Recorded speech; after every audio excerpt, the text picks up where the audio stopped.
You look at, I have a 15-foot HD, Sorry? wide, Wow. comes out of the ceiling. Karen, do you have the production? It's actually nicer than a theater or something. What's that? Something nicer than a They're theater. post-it notes in Something just. Hi, this is Jeff Abraham. It is Thursday, January 18th, 2007. I'm here with producer-director Marty Pasetta in Los Angeles, California, for the Archive of American Television. So we're going to spend a few minutes going through the very beginning. Let's start about your name and where you were born. My name is Martin Pasetta, but I don't like Martin. It's Marty. Marty Pasetta was born, I'm native Californian, was born in a town in what now is called Silicon Valley. It's Santa Clara, California. And your date of birth? June 16th, 1932. And your parents, your mom's name and your dad's name? My mom's name was Germaine, and my dad was John, and my mom was we were very low income family up there. My dad was like a beer truck driver, and my mom worked in the canneries, and that's it. Grew up there. And the family siblings? I have a sister. That's it. And tell us about your early days in school. What were you studying? Well, I went to grammar school, Santa Clara, and I went to high school at Bellarmine College Prep in San Jose, and a Jesuit school, very strong discipline, and then went to Santa Clara University, which is another Jesuit institution, very tough people. So I went. I was there on a scholarship, and that I had earned, and then all things sort of happened before I ever even completed Santa Clara. Although eventually, I was given an honorary degree of Bachelor of Science. Bachelor of Fine Arts there. And what was the scholarship for? Well, it was given by the Santa Clara University because I was very involved in high school. I had good grades. I had pretty good grades, but it wasn't given to me for that. It was given to me for they wanted to do something. I started in Bellarmine in theater. We did some good theater that really knocked our socks off. Gary Crosby and his brothers were there at school, and so we really all teamed up. And Les Gargan, who was William Gargan's son, he was also there. And so we had a bug in us that we wanted to do shows, and actually we did a show there.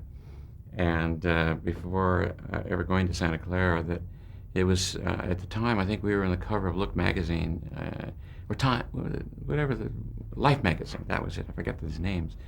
And it really registered well with Santa Clara, and they wanted that same attitude to come over there, and so they gave me because my parents could never afford to send me there, and so when we got that, everybody was thrilled because it came out of that experience that they wanted to have translated and transferred and continued over at Santa Clara.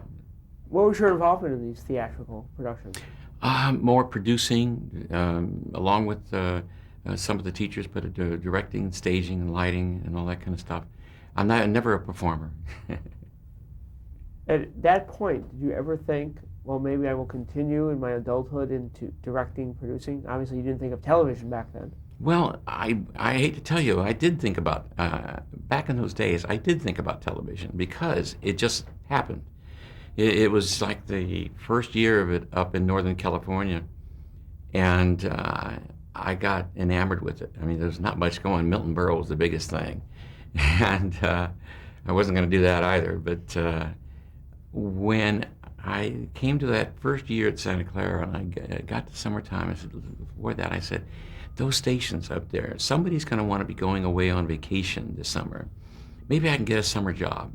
So I went up there and knocked on doors. And so when I knocked on the door at KGO TV, it was the ABC owned and operated station up there. And they said, well, funny, you should come in and knock on the door because, yes, we are looking for somebody in a stage managing area as for a summer vacation job. I said, well, I gave them some of the thing. And that was the first time I did a tap dance. And they sort of accepted it, and they bit hook, line, and sinker, and they said, come on board, and so I did. And so when I went in there and I started to work that summer, uh, it was a small operation because we were up on top of Mount Sutro in an old Sutro mansion. We were in the basement of it, and that's where the tower was, and where we did shows in this one place that they took some of the basement and turned it into a studio. Not too big, but we had to make it look big, and so we started on that. And it come to the end of summer, they said, I said, are you sure you don't have a regular job? No, no. But they said, you go back to school. And so I started to go home and go back to school. They said, we got a job. I quit. I quit from school and went right to television. And I've been in television ever since. In fact, I was at KGO going to 2 or 3 different places where we kept getting bigger and bigger and bigger for 16 years. Now, let's go back to the summer intern. What were some of your jobs? When I started, when I was a summer intern, it was something that I had, some of it I did because some I didn't. I didn't have to build scenery, but I had to be able to lash it up. We had ropes between the 2 flats, and you had to lace the sets together. We had to set up the scenery. I had to light it. And I had to prop it, and have to accessories, all the stuff that goes into it. For everything from a cooking show to a kids show to a variety shows. And we did it in the basement of this place and it looked pretty good. And so I learned lighting. I had to patch it on a board, had to balance it, learn how to use the light meter, and did everything. Because cameramen just ran cameras. They stopped at that point. And so I learned the hard way there. And as we got to be from doing the slashing of the sets, the cleaning of it, striking it, putting away in storage, you worked hard. But you had learned a lot. Learned how to light, learned the camera shots, the compositions, what a lens. And those days we had turrets. We didn't have zooms. We didn't have nothing. And there was no such thing as editing. They were done live. And so it was brought up live, and you had one take. And so that was cemented in here for life. So it worked. Then you were offered a job at the station. Did your duties change much?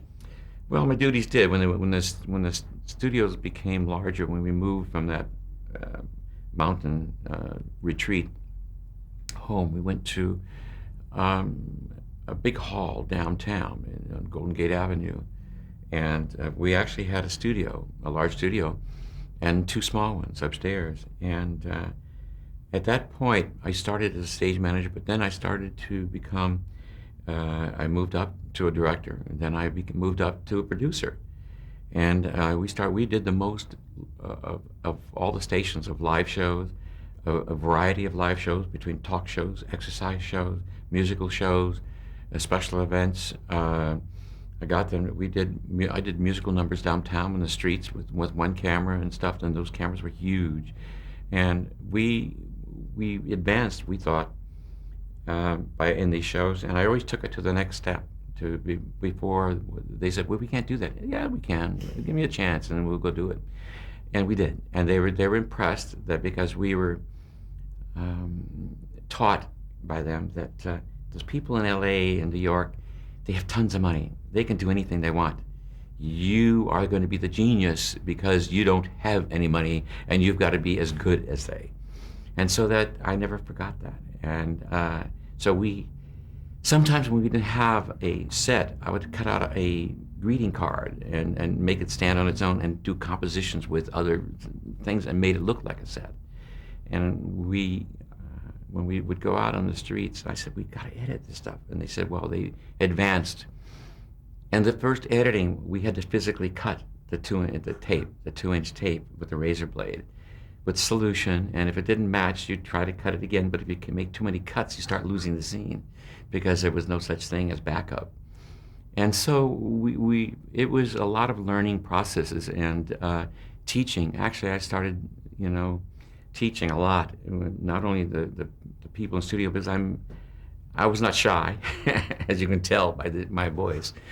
And but we got a team of people that we worked together, and we were all excited about trying new things, cutting in on a new territory that nobody could teach. They couldn't. They didn't have it. There was no textbooks. There was nothing. So that we were sort of not only on a learning curve, we were creating curve. It was interesting because digress a second. About the first, maybe a year and a half after I was there, about a year, I got an invitation from Stanford University. And I said, what do they want? I left school. And I had a scholarship. I don't have to go there. They said, no, we want you to come down and give seminars. I said, you're kidding me. And they said, and I said, on what subject? They said, television. We don't have any books. We don't have any professors. We're not sure about it. But you've already got your word on the street that if anybody knows a little bit about it, you might be the guy. And so I went down there for 2 or 3 semesters and was lecturing at Stanford. And this is way back in 50s, early 50s. So you were asked to speak about television at Stanford. Well, when they asked me to come up there, it certainly took me by surprise. It was interesting because they didn't know any more than I did, and so that was good. And because they couldn't catch me and trip me up, because that was even better. But it was interesting. I think it caught Stanford a little bit off guard that the interest of the students, I don't know if it was theater or whatever the departments were, it was certainly related in that regard. They were most interested in television, and so that's why I think I was returned a couple of times. It worked very well because our team, in a sense, it's KGO TV, got a pretty good reputation. We started doing lots of shows. So I graduated from having to do scenery anymore. I didn't have to do that. I had to direct and produce, and that means put together shows and stuff like that. And I did a musical show all over the streets of San Francisco with one camera, with a singing group. It was the High-Lows, and it intercut all. And we used, instead of having to use postcards as a set, I'd use the streets, and it worked, and it worked nicely. But I had to shoot it in such a way that I couldn't make a lot of edits because it was just too difficult in those days to make an edit. But we took television out on the streets, and they liked that. And the people, we were the only station that did that. And eventually took television into the Miss America pageant down there at Santa Cruz, where it was Miss California. And we did that for a few years. And that was, I got my whole fee for doing that, putting that show together. It was a major thing for me. It was $500, and I was blown away. And it was nice. And we did a lot of production. And eventually Bob Yanni, who was the pageant person there, went on from there and took over Miss America in Atlantic City. So we did a lot of things. Another example of KGO, I love music. I'm all kinds of music, everything from jazz to symphonic to everything. And I can read music, and so I can sight read and all of that. And I consider it a tool of the trade. It's like a carpenter building a house. He has to know what the hammer and the saw is and the screwdriver. And I've always had that philosophy in my mind that in making a television show and creating a television show, you better know all the tools that everybody, the audio, video, lighting, designer, everybody, what they can do. And not that I can do them, but I want to be able to use those techniques that they have and pull them together to make something that I envision. And I've always done that all my whole life, but it started there at KGO. I wanted to do a musical show with the San Francisco Symphony, but we could only get them for 1 hour. And the show was an hour show. Very interesting. So we set up the chairs in the studio for 100 chairs. I took a record of some other orchestra doing the same pieces that they were going to do. We had over 150 lighting cues. We had about 4 or 5 cameras. That was big time in those days to have that many cameras. And there was not as ISO'd cameras. We didn't have enough tape machines. It was all line cut, like one take. And so we would read the score, music score, set the shots, and we rehearsed. We rehearsed for a day with the crew with the record. And we were getting light cues and stuff and sections and to the beat and so forth like that. And the next day we brought the orchestra in. They all came in and sat down. They say, roll tape. That's it. We went through. We got through just beautifully. And we got awards in Europe on that show. It was a one-take show and no edits. And so, as I said, I was brought up on live. And I really mean it, and it was out of necessity. We didn't have all the ISO cameras that we now have in the industry, and a computer switcher that can remembers what your cuts are. We didn't have that. And if a guy got nervous, I'd have to reach over into the switcher and hit the button. That's it, and we'd get it done. Now, did you watch other television shows and say, let's see if we can duplicate this here in KGO on our limited budget? What was the inspiration for going outside the box, the norm? No, there was nothing to watch in those days to try to replicate. In fact, I've never tried to replicate. In fact, I'll tell you hopefully later in this thing that we're doing today that another thing that it's a little quirk in the head here that I don't copy. I don't mind somebody copying me. I think that is a great attribute. But I don't copy. If I'm planning something and I see somebody else do it, I change. I won't do it. That's always been my philosophy from then. And we did things up there. In fact, we started with Jack LaLanne up there, exercising. We did cooking shows. We did a show called San Francisco Tonight, starring Don Sherwood, big radio disc jockey in San Francisco, big, funny, cookie guy. I mean, you're really a character. And so we got together a musical group, had a 5-piece band. We have every guest star that ever came through San Francisco on that show. It was on every night. We had an audience. We brought them in, and actually some of the folks in the early days, this is long before the Tonight Show. This show was huge up there. We had 6-month waiting list for people to come in and watch the show. And what happened then is that some people came in from LA, it was Westinghouse. And they said, and they looked and they studied it. They went all through their thing and they came back. They hired Steve Allen and became the start of the Tonight Show.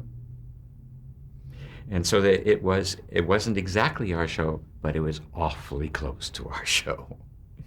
And so we did a lot of little things like that. And I did a show up there. It was one of the first syndicated shows. As I said, we didn't have much money, but we got somebody that never did a talk show, but we knew that she had a reputation of a good talker and an intelligent head on her shoulder, and that was Gypsy Rose Lee, the original, and talked her into doing a talk show. She was vibrant, crazy, and we got our first color camera, and that's what we did in those days. Excuse me.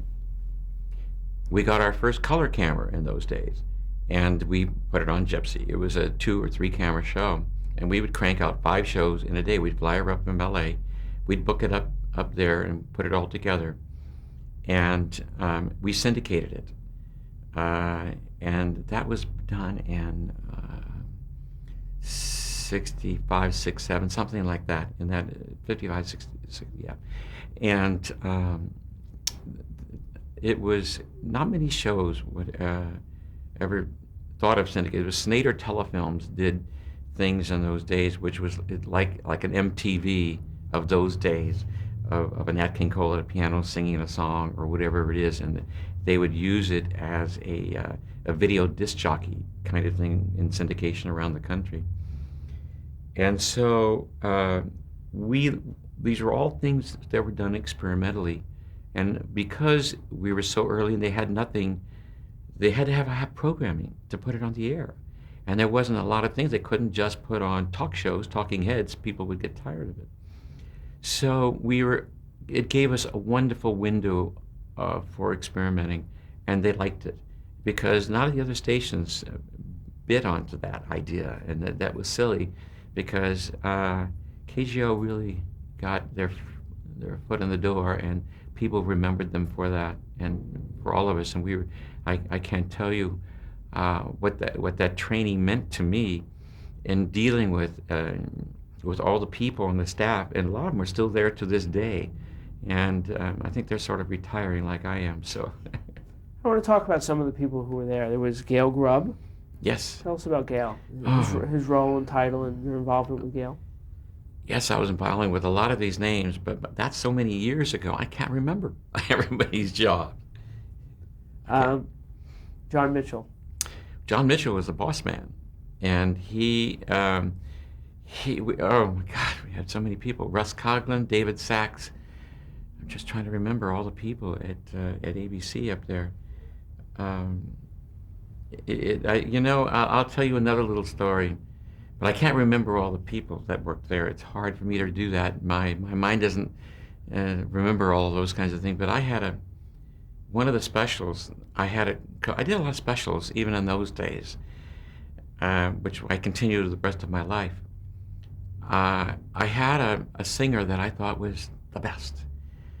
And she was going to be performing at the Marines Memorial Auditorium in San Francisco.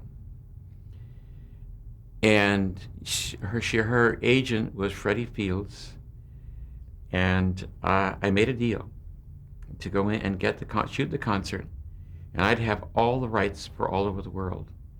And this performer was Barbra Streisand, and I got it for $1,500. Well, I thought I had a coup, because I thought she was the best. This was before she was in Funny Girl on Broadway. And I went back and I told Mr. Sachs, this is my wonderful, I was on cloud nine, I was so happy. He said, I don't know her, I don't want her. I'm not paying $1,500, you get those cameras out of there today, I'm doing it tomorrow. You take them out. I had to take them out the day before. I never got it. That would have been a wonderful little piece of tape. True story. You mentioned Gypsy Rose Lee, Jack LaLanne, Don Sherwood. Who are some of the other personalities and shows that you worked with? Any names? There was Al Collins, Al Jazzbo Collins. He was very big, and we had an early morning show with Al. He had a famous saying, "Show me the badge," or something like that. "Show me the stinking badge." That was it. And Dick Stewart was another one. He was like an early American bandstand, kind of shows we had with him. Rusty Draper was country western, big star, and at least for us up there. Who else did we have up there? I can't remember. Now, when did you decide it's time to hit the big city, come to Los Angeles? What made you make that decision, and when did you make that decision? Well, I had been at KGO 16 years, and at that time I was doing Gypsy Rose Lee. I did it was about 2 years into it. And she was a lovely lady, talented, smart, taught me comedy. What a take is, what a double take is, wait for comedy, wait for the laugh, how to make and I learned so much from her. But she, in the same token, she was very difficult.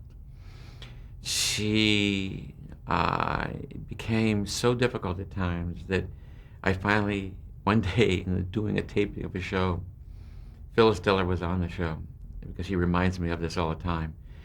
And I just said to Gypsy, Gypsy, I've had it. I cannot take this anymore. I quit. And I just quit, and I went downstairs. I had an assistant that could take over, and I quit on the air. And Phyllis says, I've never been on a show that the director or producer quit in the middle of the show. That's one of her main lines that she rubs onto me to this day. And I did. And I couldn't take the difficulty in trying to do all the stuff we wanted to do and which we were doing, and to deal with the personality clash that we had. And I went downstairs, and after being there 16 years, and I said I quit, and they wouldn't give me my 2 weeks vacation, and it meant so much to me. I said, okay, I'm out the door then. And I was out the door. I came home and I told my wife, and she said, well, you've always wanted to go to LA. Now's the time. I said, oh, you really want to do that? I said, yeah, I would love to do it. And she says, you support that? Absolutely. So we had 3 babies at home, and I got in the car and went to LA and cold turkey. And that started a whole new part of our life. I want to get some biographical information for a moment. When did you marry, and tell us about the 3 children, because they lead up to the moving. Well, in one of my earlier days in KGO, I did a talk show. It was called Heritage, and Val King, who worked at City Hall, he was also a USF professor and Navy intelligence, and he was the host of this show, and I was his director, and I had to stop over at his house one Sunday morning and to give him some notes and stuff like that. And I rang the doorbell, and who opened the door with this girl with flaming red hair, big curlers on her head, and I looked at her, oh, and she said, oh, I said, who I was, and she says, you are my dance director. Yeah. 1 second, oh, door closed. I waited a couple of minutes, and the door opened. The red hair was all combed. It was pretty. And she said, hi, my name is Elise. And she said, and she asked, what are you going to do? And I said, I'm going to go sailing with a buddy of mine on the bay. She says, oh, I love sailing. I said, oh, that's nice. See you later. So that week, I get a phone call from this redhead. Calls, hey, I've always wanted to be an actress. What can you do? Can you help me? I said, well, I'm having a barbecue Friday. Would you like to come over? And so I said, she said, yes, immediately. And I said, okay, I'll come over and get you. And so I had no barbecue, but I put one together fast. And so I came over to get her. So from that point into the time we were married was less than 6 months. Wow. And as of today, I think we're at 47 years. So And you mentioned you had 3 children. we have 3 children. Their names? And our oldest child is Debbie. And Debbie was born in San Francisco.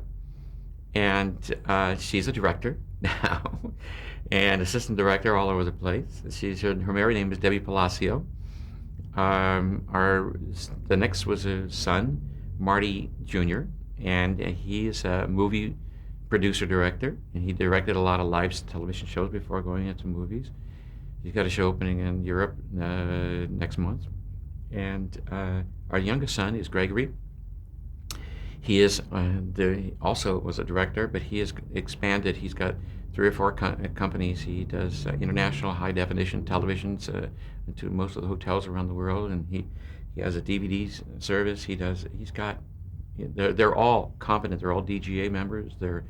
And they did it on their own. They had to work harder because of the name Pasetta. Then no door was open for them because of the name. In fact, it was harder for them to get in because they had to prove their worth, that they weren't riding the coattails. And we never encouraged them to go that way because it never works. If the parent says to do something, they're going to go in an opposite direction. Well, they're the same like all kids. But we're so very proud of them. They're very, very, very good.